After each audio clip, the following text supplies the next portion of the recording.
तो आज हम नेशनल इनकम से रिलेटेड एग्रीगेट जो पढ़ने वाले हैं उसमें जो नेक्स्ट चीज है, इसके जो मेन कॉन्सेप्ट होते हैं यानी मुख्य अवधारणा है वो हम देखने वाले हैं। इसमें से जो जीडीपी एमपी है इससे संबंधी अवधारणा है मैं आपको लास्ट लेक्चर में बता चुका था, आप मेरे उस वीडियो से वहां पे देख सकते हैं अगर किसी का मिस हो गया हो तो, ठीक है ना। बाकी मैं आपको ये इसलिए लिखा है मैंने यहाँ पर जीडीपी एमपी क्योंकि इसी से रिलेटेड करके हमको बाकी सब पढ़ने हैं, इस वजह से एक बार वापस मैंने यहाँ पे लिख चुका हूं, ठीक है ना। अब यहाँ देखिए जीडीपी एमपी होता क्या है, एक देश में एक वर्ष में उत्पादित अंतिम वस्तुओं और सेवाओं का मौद्रिक मूल्य, यही मैंने यहाँ लिख रखा है। एक वर्ष में एक देश में निवासी व विदेशी निवासी द्वारा उत्पादित अंतिम वस्तु और सेवा का मौद्रिक मूल्य, वो क्या कहलाता है, जीडीपी एमपी कहलाता है, ठीक है ना। यहां तक कोई दिक्कत नहीं है, आपको लास्ट लेक्चर में आपको मैंने बता दिया था, ठीक है ना।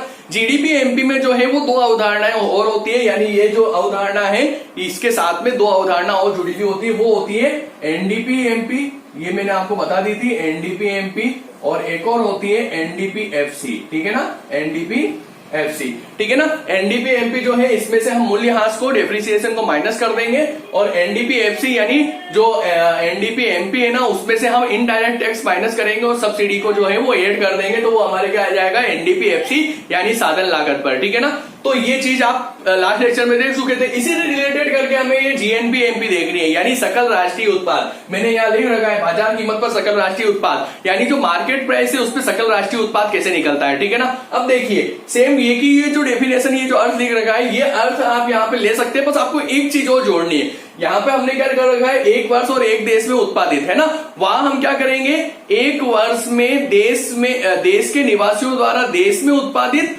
और विदेशों में भी उत्पादित, है ना, यानी यहां पर एक चीज और ऐड हो जाएगी, विदेशों में भी उत्पादित, यानी देश के निवासी जो विदेशों में आय अर्जित कर रहे हैं, अर्न कर रहे हैं वो, ठीक है ना। तो यहां पर इसके अंदर हम क्या कर देंगे, एक चीज होती है जिसे हम बोलते हैं एनएफआईए, ठीक है ना। एनएफआईए को हिंदी फुल फॉर्म जो होती है वो होती है net foreign income from abroad, ठीक है ना, net foreign income from abroad, यानी विदेशों से प्राप्त शुद्ध साधन आय, ठीक है ना। यानी ये जो जीडीपी एमपी हमारी है ना, जीडीपी एमपी, इस जीडीपी एमपी में हम क्या कर देंगे, प्लस कर देंगे एनएफआईए को, एनएफआईए को, तो वो क्या कहलाएगी हमारी, वो कहलाएगी हमारी जीएनपी एमपी, ठीक है ना। क्या किया अपन ने, जीडीपी एमपी में एनएफआईए प्लस कर दिया, ठीक है ना। अब ये प्लस किया तो इसको हिंदी में अगर आप बोलना चाहे तो विदेशों से प्राप्त शुद्ध साधन आय इसको बोलते हैं, विदेशों से प्राप्त शुद्ध साधन आय, प्राप्त शुद्ध साधन आय, ठीक है ना। ये यहां मैंने लिख दिया है ताकि आपको ज्यादा दिक्कत नहीं आए, ठीक है ना। एक तो ये हो सकता है फॉर्मूला। दूसरा जीडीपी एमपी में हमने क्या फॉर्मूला लगाया था, जीडीपी एमपी में हमने फॉर्मूला लगाया था सी plus I plus G plus X minus M, ये फॉर्मूला लगाया था, ठीक है ना। सेम फॉर्मूला हम यहाँ पे भी लगाएंगे, बस इसमें क्या कर देंगे हम, इसमें हम ऐड कर देंगे एक और चीज को, यानी प्लस हम कर देंगे एनएफआईए को, क्या कर देंगे, एनएफआईए को प्लस कर देंगे। ये जो फॉर्मूला है ये कहलाएगा हमारा, क्या कहलाएगा, जीएनपी एमपी, ठीक है ना, सकल राष्ट्रीय उत्पाद बाजार कीमत पर, ठीक है ना। C plus I plus G plus X minus M plus NFIA. अब ये सी क्या होता है, ये मैंने आपको पहले बता दिया था, सी मतलब उपभोग व्यय, आई यानी निवेश व्यय इन्वेस्टमेंट, जी यानी गवर्नमेंट यानी सरकारी व्यय, एक्स माइनस एम यानी निर्यात में से आयात को घटा दिया यानी शुद्ध निर्यात नेट एक्सपोर्ट, और ये एनएफआईए विदेशों से प्राप्त शुद्ध साधन आय, ये सब मिल जाएगी तो वो क्या कहलाएगी, जीएनपी एमपी कहलाएगी, ठीक है ना। यहां तक कोई दिक्कत नहीं। अब जिस तरीके से जीडीपी एमपी में ये दो अवधारणाएं और होती है, वैसे ही जीएनपी एमपी में भी ये दो अवधारणाएं और होती है, ठीक है ना। कौन कौन सी होती है, एक तो होती है वही, एक तो शुद्ध आ जाएगी यानी एनएनपी एमपी, एनएनपी एमपी, और एक आ जाएगी एनएनपी एफसी, ठीक है ना। ये दो अवधारणाएं और आ जाएगी, ठीक है ना। अब इसमें क्या होता है ये भी आप देख लीजिएगा।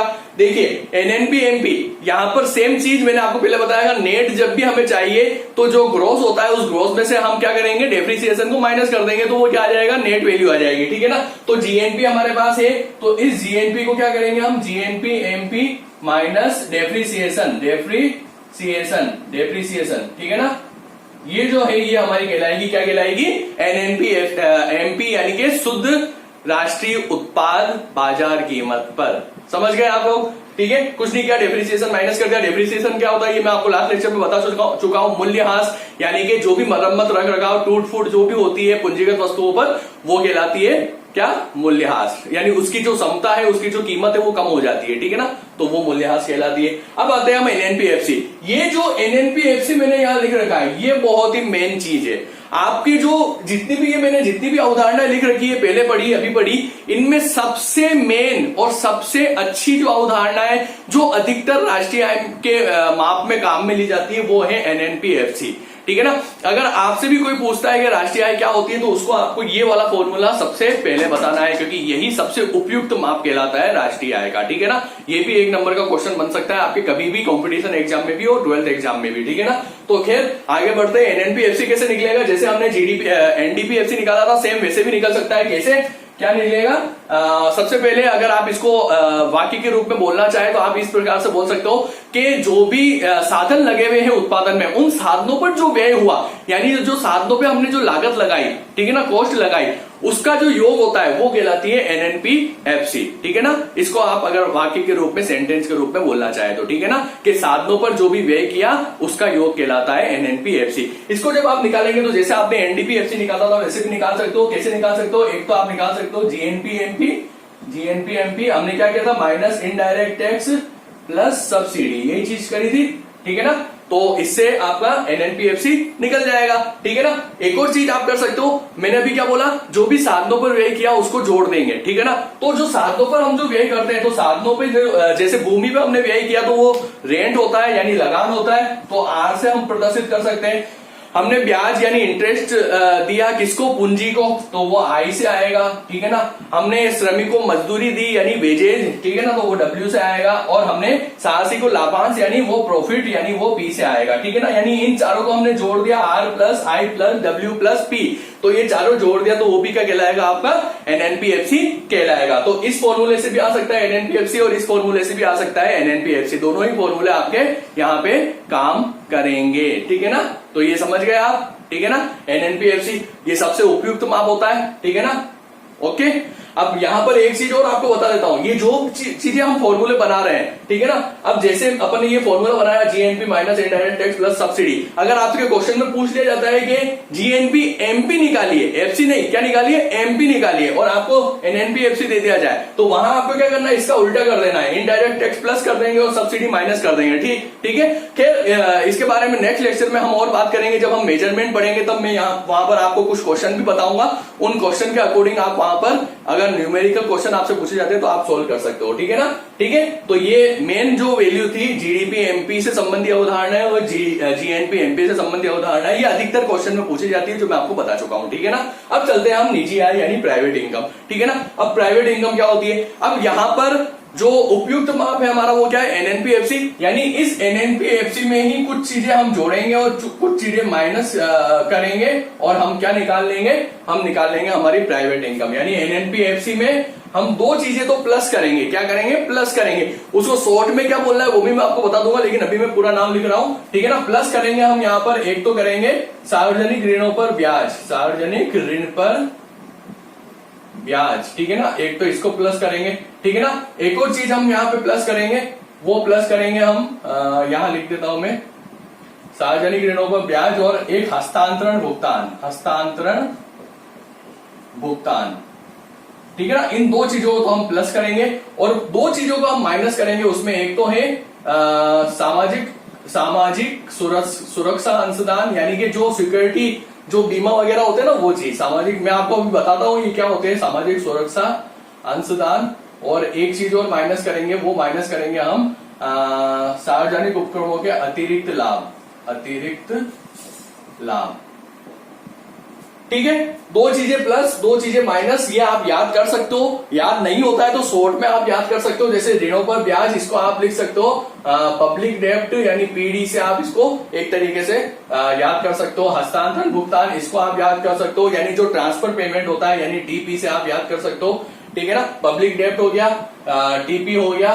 ठीक है ना। सामाजिक सुरक्षा अंशदान को आप क्या कर सकते हो? माइनस एसएस यानी सोशल सिक्योरिटी से याद कर सकते हो। और अतिरिक्त लाभ को भी आप एक्स्ट्रा या फिर एक्स्ट्रा प्रॉफिट के नाम से याद कर सकते हो। ठीक है ना। तो इस तरीके से शॉर्ट में याद कर लीजिए, या फिर आपको पूरा याद आता है तो ये लास्ट की चीज आप याद करेंगे तो आपको पूरा याद रह जाएगा। ठीक है ना। तो इस तरीके से याद आपको करना है। अब याद कैसे भी आप करें, लर्न अगर आप 2 बार इस चीज को देखेंगे तो आपको याद हो जाएगा, बिल्कुल होगा, क्यों नहीं होगा। ठीक है ना। तो ये चीज होती है एनएनपी एफसी में 2 चीजें प्लस करेंगे 2 चीजें माइनस, तो वो प्राइवेट इनकम आपकी आ जाएगी। यानी जो प्राइवेट जो भी स्रोत होते हैं जिनसे हम इनकम कमाते हैं, ठीक है ना, तो वो कहलाती है निजी आय, तो उसको ऐसे निकालते हैं, ठीक है ना। व्यक्तिगत आय पर्सनल इनकम, यानी इसी चीज को हम थोड़ा सा चेंज करेंगे। यहां हमने क्या किया, इन 2 को प्लस किया और इन 2 को माइनस किया, है ना। तो व्यक्तिगत आय में भी हम पहले तो ये दोनों जो है ये प्लस करेंगे, यानी जो पीडी है उसको प्लस करेंगे एनएनपीएफसी में, एनएनपी यहां लिख देता हूं मैं नीचे, एनएनपी एफसी में हम क्या प्लस करेंगे, एक तो पीडी यानी सार्वजनिक ऋणों पर ब्याज, समझ जाना अब आप, मैंने शॉर्ट में लिख दिया है, ठीक है ना, ठीक है, पीडी, और एक हस्तांतरण भुगतान यानी टीपी ट्रांसफर पेमेंट, और ये दोनों चीजें इसमें भी प्लस होगी जैसे यहां पर हो रही है, ठीक है ना। माइनस होगी एक तो सामाजिक सुरक्षा अंशदान, ये तो होगा ही होगा, यानी माइनस एसएस, और एक अतिरिक्त लाभ की जगह यहाँ पे अवितरित लाभ होगा। क्या होगा, अवितरित यानी जो डिस्ट्रीब्यूट नहीं करा, यानी अनडिस्ट्रीब्यूट पेमेंट, ठीक है ना, प्रॉफिट, ठीक है, अनडिस्ट्रीब्यूट प्रॉफिट, ठीक है ना। और एक और चीज आप इसमें निगम कर जो है वो भी आप यहाँ पे जोड़ सकते हो, ठीक है ना। तो उस निगम कर को आप टैक्स के रूप में टी भी लिख सकते हो, ठीक है ना।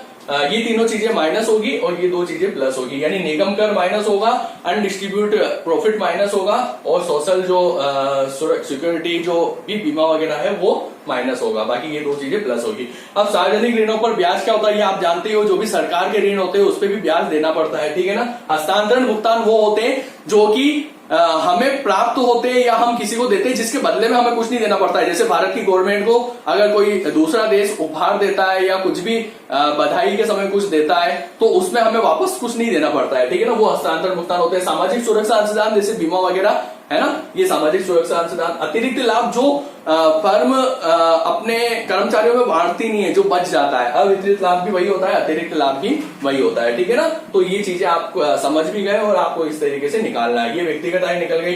अब आते हैं हम व्यक्तिगत खर्च योग्य आय। इसमें कुछ नहीं है, व्यक्तिगत खर्च योग्य आय में जो आपकी व्यक्तिगत आय है ना, पी आय पर्सनल इनकम, उसमें से आप माइनस कर देंगे कुछ चीजों को। कुछ चीजें कौन सी, जैसे इनकम टैक्स हो गया, आप जो फीस भरते हो या जो जुर्माना आप पे लगता है वो, है ना। क्योंकि व्यक्तिगत खर्च योजना आय का मतलब होता है पर्सनल डिस्पोजेबल इनकम, यानी जो आप खर्च करते हो। क्योंकि इनकम जो हमारे पास आती है वो बहुत सारी रहती है, लेकिन उसमें से हम टैक्स चुका देते हैं, उसमें से हम फीस जुर्माने भर देते हैं, तो खर्च करने योग्य हमारे पास कौन सी आय बचती है, वो कहलाती है व्यक्तिगत खर्च योग्य आय, ठीक है ना। तो पीआई में से हम क्या कर देंगे, माइनस कर देंगे फीस, माइनस कर देंगे जुर्माने, और माइनस कर देंगे हम यहाँ पर क्या, income tax, IT, income tax यानी आयकर, ठीक है ना। ये 3 चीजें हमने माइनस कर दी पर्सनल इनकम में से, तो वो क्या कहलाई, हमारी पीडीआई कहलाई। क्या कहलाई, पीडीआई, ठीक है ना, पर्सनल डिस्पोजेबल इनकम, यानी जो हम खर्च करते हैं इन सबको माइनस करने के बाद, टैक्स चुकाने के बाद, फीस देने के बाद, जुर्माना देने के बाद, ठीक है ना। अब चलते हैं राष्ट्रीय खर्च योग्य आय। ये क्या होती है, इसमें कुछ नहीं है, एनडीआई जो है ये सिंपल सी है। इसमें आपको क्या करना है, जो नेशनल इनकम जो भी आपकी आएगी, यानी जो एनएनपीएफसी है, उसमें आप दो तीन चीजें प्लस कर देंगे। एक तो आप प्लस करेंगे नेट इनडायरेक्ट टैक्स, है ना, यानी जो शुद्ध अप्रत्यक्ष कर है वो आप जोड़ देंगे, है ना। और इसके साथ में आप एक चीज और जोड़ेंगे, वो चीज होगी जो शेष विश्व से जो आपको हस्तांतरण आय हो रही है, यानी यहाँ पे तो हस्तांतरण भुगतान यानी जो आपने उपहार वगैरह दिए जिसके बदले में आपको कुछ नहीं मिला, और यहाँ पर हस्तांतरण आय यानी जो आपको प्राप्त हुआ है, आपने किसी को कुछ नहीं दिया, ठीक है ना, तो वो यहाँ पे जुड़ जाएगी। तो वो आप शेष विश्व से हस्तांतरण भुगतान आप यहाँ पे लिख लेंगे, हस्तांतरण आय, हस्तांतरण आय यानी एक तरीके से ट्रांसफर इनकम हो गई, ठीक है ना। ये तीनों चीजें जुड़ जाएगी तो वो कहलाएगी आपकी एनडीआई यानी राष्ट्रीय खर्च योग्य आय, ठीक है। कोई दिक्कत नहीं, कोई भी दिक्कत हो व्हाट्सएप कीजिए, कमेंट बॉक्स में लिखिए। और लास्ट है आपका प्रति व्यक्ति आय, पर कैपिटा इनकम। ये बहुत ही सिंपल है। इसमें क्या होती है, आपकी जो राष्ट्रीय आय होती है ना, जो भी आपने निकाली है, जो भी आपकी एनएनपीएफसी है या जो भी है, उसमें आप उसी वर्ष की जनसंख्या का भाग देंगे जिस वर्ष की आपने राष्ट्रीय आय निकाली है, उसी वर्ष की जनसंख्या, ठीक है ना। तो राष्ट्रीय आय जिस वर्ष की है उसी वर्ष की जनसंख्या का आप भाग दे देंगे तो वो आपकी पर कैपिटा इनकम निकल जाएगी। लेकिन ये राष्ट्रीय आय का अच्छा माप नहीं माना जाता है, क्योंकि इसमें कुल जनसंख्या का भाग देते हैं। अब उसमें जो बच्चे हैं, जो बूढ़े हैं, या जो एम्प्लॉयमेंट में कुछ भी योगदान नहीं दे रहे हैं, जो मतलब एक तरीके से बेरोजगार है, उनकी आय भी सम्मिलित हो जाती है, तो इसलिए इसको अच्छा नहीं माना जाता है। तो ये हमारी कुछ मुख्य अवधारणाएं थी मेन कॉन्सेप्ट थे राष्ट्रीय आय से संबंधी। अब नेक्स्ट लेक्चर में हम एक तो इनसे संबंधी मैं आपको क्वेश्चन भी बताऊंगा 2-3, ताकि आपको अच्छे से समझ में आ जाए न्यूमेरिकल क्वेश्चन, और एक मेजरमेंट कैसे करते हैं नेशनल इनकम का वो भी हम देखेंगे। ठीक है, तो आज के लिए इतना ही, धन्यवाद।